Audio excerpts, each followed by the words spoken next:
En el año 1503 nació en Francia el astrólogo y médico Nostradamus, un clarividente para algunos, un agorero para otros. Su principal obra se publicó en 1955 con el título Las Profecías, y sus palabras han dado pie a innumerables interpretaciones sobre el devenir del mundo y la humanidad.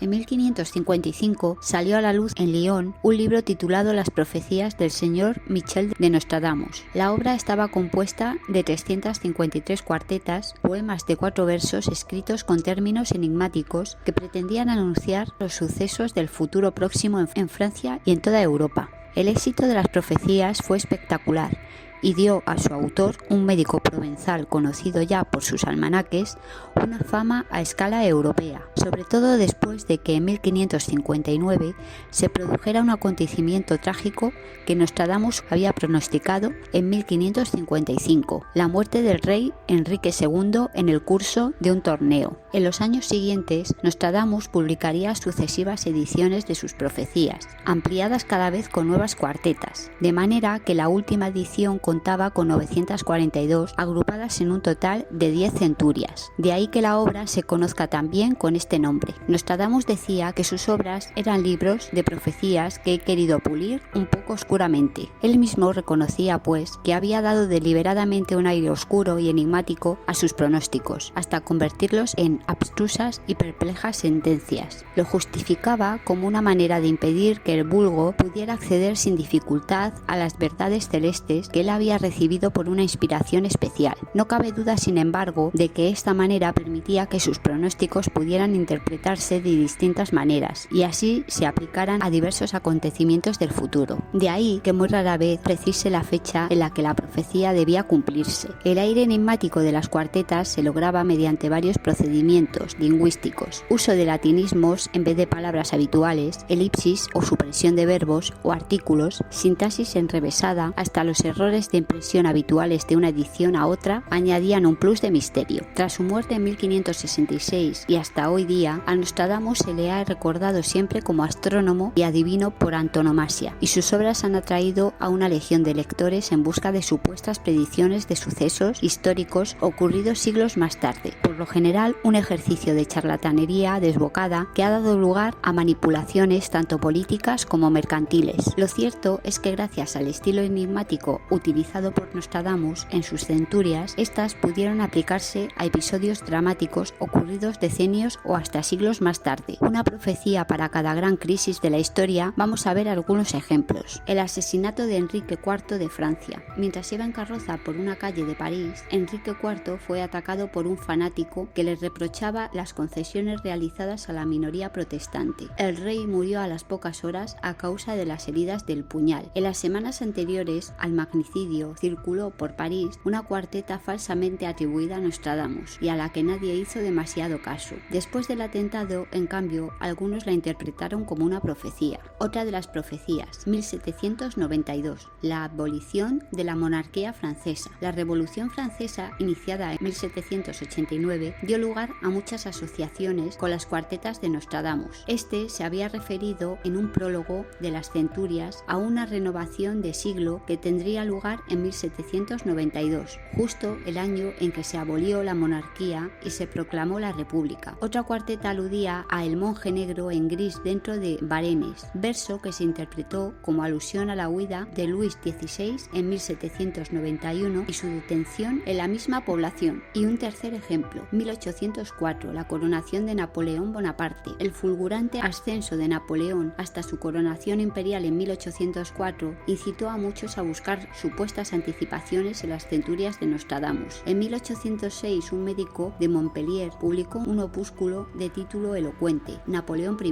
emperador de los franceses, predicho por Nostradamus. Una de las cuartetas que más fácilmente podía relacionarse con Napoleón era la que aludía a un emperador que nacerá cerca de Italia, que será vendido muy caro al imperio. Dirán con cuántas gentes se alía, que les parecerá menos príncipe que carnicero. Para comprender quién fue Nostradamus y el sentido de sus profecías, profecías, hay que situarse en el momento histórico en que vivió, el siglo XVI. El siglo XVI fue una época recorrida por toda suerte de crisis y tensiones que los contemporáneos vivieron con auténtica angustia. Y es a la luz de este clima de conmoción y temores colectivos como hay que entender las profecías y los pronósticos de Nostradamus. Por ejemplo, el nuevo pronóstico para el año 1558 detallaba la visión de la resplandeciente y eterna espada de Dios, que golpearía por la peste y el hambre, por mutaciones de reinos y guerras. En los albores de 1558, una epidemia proveniente de África sería tan horrible y lamentable que la mayor parte del mundo acabará por menguar, e incluso serían pocos los pájaros que burlarían a la muerte. Un movimiento casi perpetuo traería terremotos, enfermedades, mares teñidos de sangre, muertes, ruinas, tierra seca, ventiscas, actos crueles, rupturas de lealtades, discordias y venenos mortíferos. Nostradamus aseguraba también que se produciría una rebelión popular contra una reina. En 1560, Catalina de Médicis, viuda de Enrique II y madre de 3 hijos que serían reyes sucesivamente, Francisco II, Carlos IX y Enrique III, recibió a Nostradamus en el castillo de Blois. Aprovechó la ocasión para pedirle el horóscopo de uno de sus hijos, el futuro Enrique III, del que Nostradamus aseguró que llegaría a ser rey para alegría de la soberana. 5 años después, Catalina, en una gira que hizo por el país con la corte, quiso visitar a Nostradamus en su ciudad de residencia, Salón de Provence. Mantuvieron una larga entrevista, aunque la predicción con que Nostradamus obsequió a la reina, que un ministro protestante, Coligny,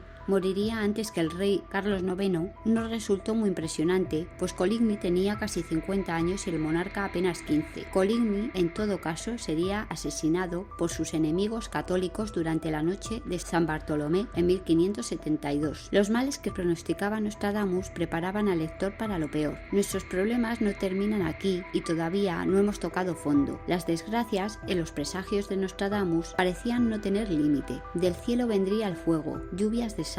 La llegada de un extraño pájaro iría acompañada de una terrible hambruna, tan grande que el hombre será antropófago. Del cielo también se abatirían lluvias de sangre y de leche, tempestades que traerían consigo ruina y destrucción, saltamontes que invadirían cultivos y mares y devorarían todo a su paso. Una hambruna se añadiría a otra. Las crecidas de los ríos inundarían campos y ciudades. Ningún lugar de la tierra escaparía desde Babilonia hasta África, ni siquiera América, como llamaba el continente americano, aunque Europa, sobre todo Francia e Italia, serían las más castigadas. La naturaleza, en los pronósticos de Nostradamus, era fuente de toda suerte de monstruos y maravillas. Mencionaba, por ejemplo, a un monstruo de 2 cabezas y 3 brazos, el cual sería el encargado de anunciar que una gran urbe, Roma, quizá pronto sería aniquilada por las aguas. Un arco iris aparecería de noche en el cielo de Nantes, señal de fuertes lluvias. También se vería en junio un cometa en el norte, cerca de la constelación de Cáncer, y fallecería un célebre romano, sin duda, el Papa. Cabe preguntarse qué pretendía Nostradamus al acumular presagios tan espantosos. Sin embargo, no hay que interpretarlos como profecías de hechos concretos que deberían producirse en un futuro más o menos inmediato. El astrólogo provenzal, más que anunciar desgracias concretas que luego pudiera verificarse si habían tenido lugar, pretendía asustar a sus lectores, arrastrarlos a lo más profundo de un mundo imaginario terrorífico, un mundo todavía más angustioso que la realidad. De ahí su tendencia a exagerar los desastres futuros y presentarlos de forma hiperbólica. La fuente de todas estas desgracias se encontraba, para empezar, en el mal que habita en el hombre, esa capacidad que tiene el ser humano de ser un lobo para su prójimo, participando de la visión pesimista de la naturaleza humana propia, de la tradición agustiniana iniciada por Agustín de Hipona en el siglo IV después de Cristo. Nostradamus hablaba, pues, como un profeta de la Biblia que anunciaba las mayores calamidades que afligían al pueblo de Dios, a fin de intentar devolverlo a la fidelidad. Su propósito era asustar mediante enigmas aterradores, tan aterradores que a menudo no podían descifrarse. De este modo, esperaba que sus lectores recapacitasen sobre su propia conducta y no se dejaran arrastrar por la espiral de violencia del mundo real en el que vivían. Sus profecías proponían mostrar los peligros que aguardaban a la humanidad y que podían hacer olvidar para siempre el mensaje de amor y paz de Cristo. El terror por las catástrofes del futuro próximo podía servir de advertencia a todos los cristianos para que no se enfrentaran por sus diferencias confesionales y para que comprendieran que debían guardar la distancia con todos aquellos que pretenden conocer toda la verdad sobre la fe, aquellos dispuestos a desgarrarse, a perseguir y a matar al prójimo en nombre de su propia idea de Dios.